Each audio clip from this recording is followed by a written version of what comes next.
Now, we had a caller from Georgia, Inglis, and he said to you, what would happen if all your lyrics came true, everything you wrote came true? Well, most of everything I do write has come true and is true today and is happening right now. Inglis, is that what you meant?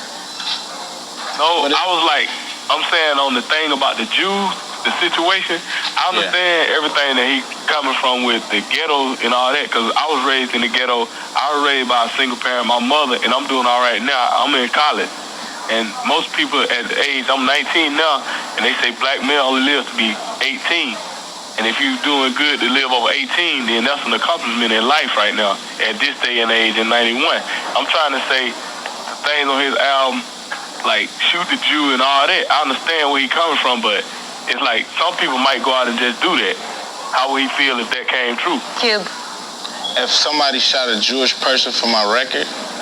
No, is that if somebody took you literally, took those words and didn't see them as poetry or an expression of general anger and said, okay, I'm going to go shoot the Jew. Taking rap music literally for everything that's said is like taking TV literally. You have TV programs and you have the news.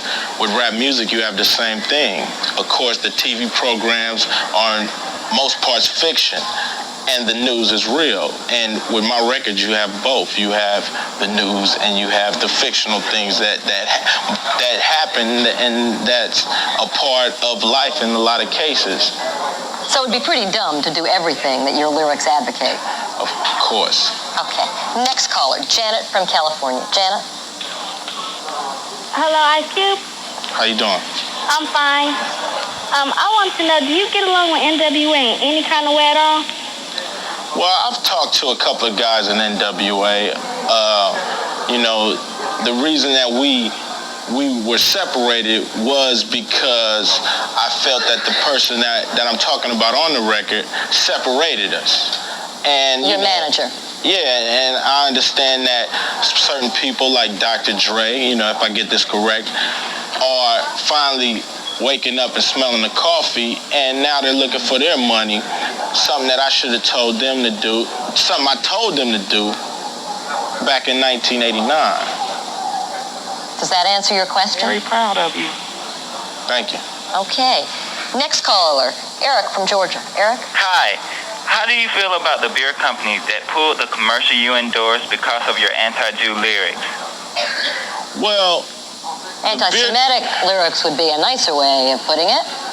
Well, the lyrics aren't really anti-Semitic, and I can't understand. I listen to people like the Simon Wiesenthal and Rabbi Cooper, and am I getting this wrong? Are they saying that they condone what Jerry Heller or some of these other people have done to me? Do they say that it's all right for Jewish managers to get young black kids with talent off the street without without lawyers and without people that was helping me in my benefit to make records? That's what I'm getting out of this, and I really would like to speak to Rabbi Cooper about that, because maybe, if they're getting mixed messages on that side of the table, I'm kind of getting mixed messages on this side of the table, too. We're talking about the Simon Wiesenthal Center, which said that your album should not be distributed and that people should not listen to it. For people to think that I'm talking about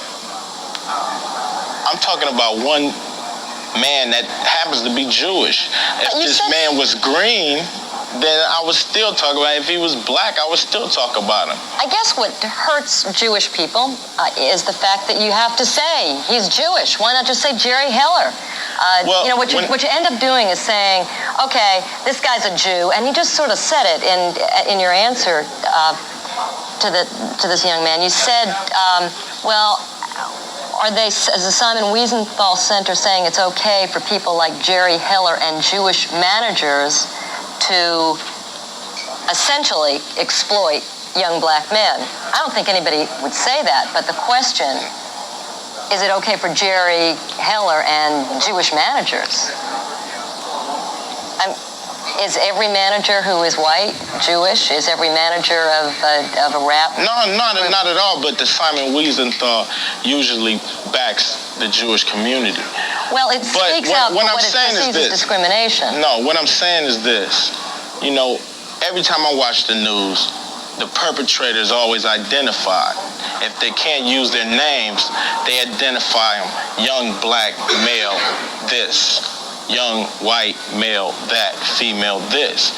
All I'm doing is identifying the perpetrator who I felt did me wrong. Nothing else, nothing more.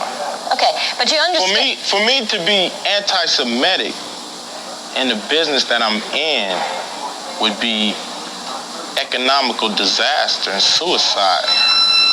And